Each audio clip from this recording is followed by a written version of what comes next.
On est les spécialistes des limitations de vitesse en France. Sur l'autoroute, vous avez 130 km/h, 110 km/h quand temps de pluie. Maintenant 90 km/h, nous dit-on, pour fluidifier le trafic.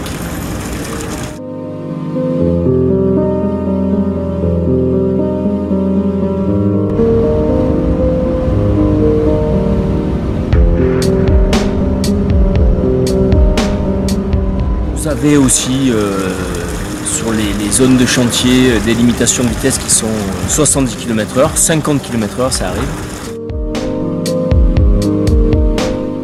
Vous êtes vite sur un excès de vitesse qui peut être au-dessus de 40-50 km/h. Je dis ça parce que c'est à partir de ce moment-là que vous avez votre permis qui est systématiquement suspendu. Donc ça n'est pas rien. Donc on s'y perd.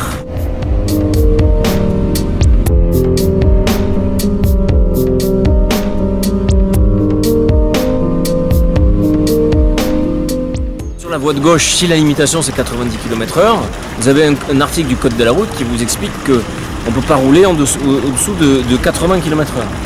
Par conséquent, vous avez une latitude de 10 km/h.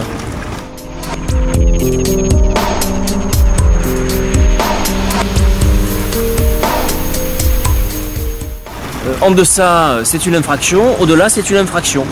Alors c'est peut-être ce qui nous attend de manière générale, c'est-à-dire une société où tout est interdit, parce qu'on ne fait pas confiance dans l'usager, on ne fait pas confiance dans l'homme, tout simplement dans l'homme ordinaire.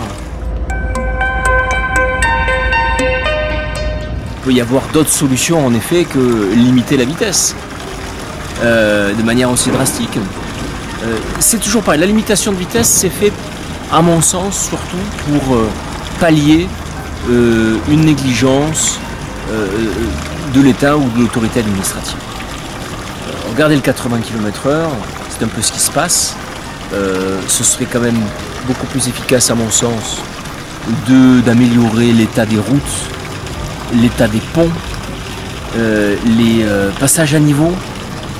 Vous avez vu que depuis que le pont de Gênes s'est effondré, il y a des rapports qui sont sortis et dont la presse s'est fait l'écho et qui sont quand même